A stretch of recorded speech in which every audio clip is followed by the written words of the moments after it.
ஆலயம் செல்வம் நம் அன்பர்களுக்கு வணக்கம். இன்று அஷ்டமி.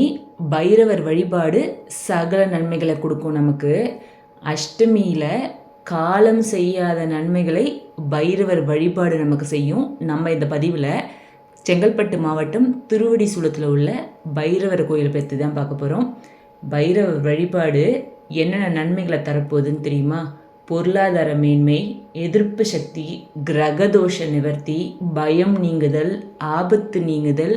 நோய்வாய்ப்பட்டிருந்தா அதனால ஒரு பாருங்க பயம், அது பயத்தை போக்குறது யாராலுமே முடியாது. ஐயோ இது ஆயிடுமோ அதாயிடுமோன்னு பயந்தே பாதி உயிர் போயிடும். அந்த மாதிரி எந்த ஒரு பிரச்சனை இருந்தாலும் அத்தனையும் இந்த பைரவர் வழிபாடு நமக்கு போக்குங்க. செங்கல்பட்டு மாவட்டம் திருவடிசூலம் கோயில் தேவி கருமாரியம்மன் கோயில் இருக்கு பாருங்க. 51 அடி உயரத்தில் தேவி கருமாரியம்மன் சிலை வச்சிருக்காங்க. அதுக்கு பக்கத்துலேயே நம்ம பைரவர் கோயில் இருக்கு. ரொம்ப பிரம்மாண்டமாக அழகாக க்ளீனாக நீட்டாக மெயின்டைன் பண்ணுறாங்க. அஷ்டமியில் பைரவரை வழிபாடு பண்ணால் என்னென்ன நன்மைகள்னு சொல்கிறேன். கடன்கள் நீங்கி நம்மளோட நிதி நிலைமை உயரும், செல்வம் பெருகும், பொருளாதாரம் உயரும், எதிரிகள் பயம் நீங்கும், தீய சக்திகள் மற்றும் எதிர்மறை ஆற்றல்கள் விலகும், சனி தோஷம் மற்றும் ராகு தோஷங்கள் நீங்கி நல்ல பலன்கள் கிடைக்கும், மனபயம் விலகி தைரியம், வெற்றி மற்றும் நமக்கு மேலே மேலே உயர் பதவிகள் கிடைக்கும், விபத்துகள் மற்றும் ஆபத்துகளிலிருந்து நமக்கு காப்பார் பைரவர், சகல நன்மைகள் தருவார். பைரவர் வழிபாடு நமக்கு எல்லா நன்மைகளும் கிடைக்கும். ஏதோ ஒரு ஆபத்து நம்மக்கிட்ட வரப்போகுதுன்னா நம்ம பைரவரை வணங்கினாலே அந்த ஆபத்து நம்மளை விட்டு அகலும். ஏதோ ஒரு கஷ்டம் வரத்துக்கு முன்னாடியே அதுலேருந்து இப்போ இவ்வளோ பெரிய ஆபத்தில் நம்ம மாட்ட இருந்தோம், ஆனால் நம்ம இதுலேருந்து தப்பிச்சிட்டோன்னு சொல்லுவோம் பார்த்தீங்களா, அதெல்லாம் இந்த பைரவர் வழிபாடு நமக்கு உதவி செய்யுங்க. தலைக்கு வந்தது தலைப்பாகோட போயிடுச்சுன்னு சொல்லுவாங்கள்ல, அந்த மாதிரி தாங்க நம்ம உடம்பு, இந்த உயிர் தாங்க எல்லாத்துக்குமே மெயின்.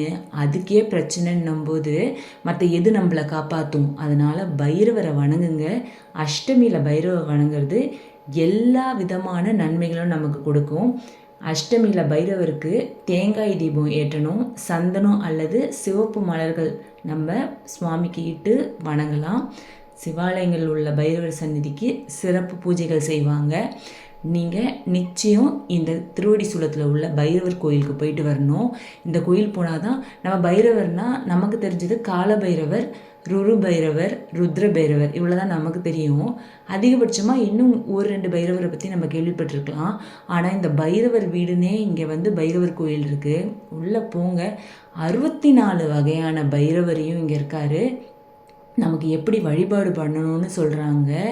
கோயிலில் அங்கங்கே 10 ரூபாய் 20 ரூபான்னு சொல்லி வியாபாரம் பண்ணுறாங்க. அதெல்லாம் தவிர்த்துட்டு நம்ம போய் எதுக்காக போகிறோம் கோயிலுக்குன்னு நம்ம மனசார வேண்டிக்கிட்டு போனோன்னா நிச்சயம் அத்தனை சகல நம்ம கிடைக்கிது. உற்சவர் சில பைரவரை பார்க்கும்போது அப்பா கண்ணே எங்கேயுமே அகல வைக்க முடியல, அவ்வளோ பிரம்மாண்டமாக தான் இருக்குது இந்த கோயில். அங்கங்கே இதுக்கு இவ்வளோ பைசா அதுக்கு அவ்வளோ பைசான்னு சொல்கிறாங்க. ஆனால் அந்த கோயிலை மெயின்டைன் பண்ணுறதுக்கு அவங்களுக்கும் ஆகும் தான் நினைக்கிறேன், தெரியல. உங்களுக்கு எது நன்மைன்னு நினைக்கிறீங்களோ அதெல்லாம் செய்யுங்க.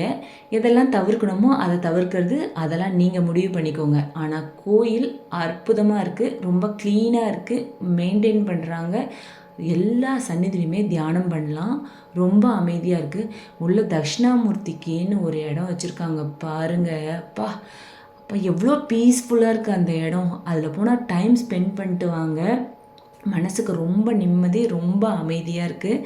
இந்த கோயில் போகிறவங்க அங்கேருந்து ஒரு 1 கிலோமீட்டர் 1.5 கிலோமீட்டருக்குள்ள நமக்கு ஞானமூர்த்தீஸ்வரர், இடைசுரநாதர் கோயில், தேவார தலம் இருக்குது. நிறைய பேர் இந்த திருவடிசூலம் கோயில் போய் தேவி கருமாரியம்மன் கோயில், பைரவர் வீடு, 108 திவ்யதேசம் பார்த்துட்டு வந்துடுறாங்க.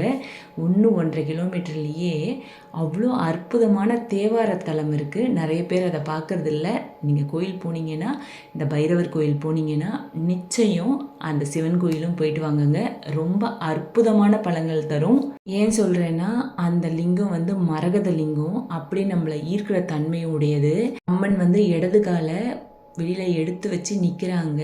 நம்மளை நாடி இருக்கிற பக்தர்களுக்கு உடனே போய் உதவி செய்யறதுக்கு.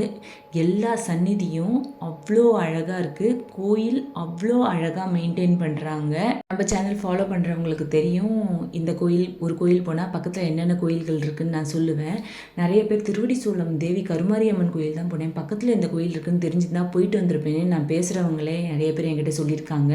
அதனால தான் சொல்கிறேன், திருவடிசூலம் போனீங்கன்னா தேவி கருமாரியம்மன் கோயில், உள்ளே 108 திவ்ய தேசம் இருக்குது, பக்கத்தில் பைரவர் கோயில் இருக்குது, கூடவே நம்ம இடேஸ்வரநாதர் கோயில் இருக்குது. அது தேவாரத்தலம், செங்கல்பட்டு மாவட்டத்தில் உள்ள தேவாரத்தலம். நிச்சயம் பார்த்துட்டு வாங்க, பலன் பெறுங்க. கடவுள் எல்லா நன்மைகளும் நமக்கு செய்வாருங்க, நல்லதே நடக்கும். மனசார சாமியை கும்பிடுங்க, முழு பக்தியோடு கும்பிடுங்க. நம்ம சேனலை சப்ஸ்கிரைப் பண்ணுங்கள். நன்றி, வணக்கம்.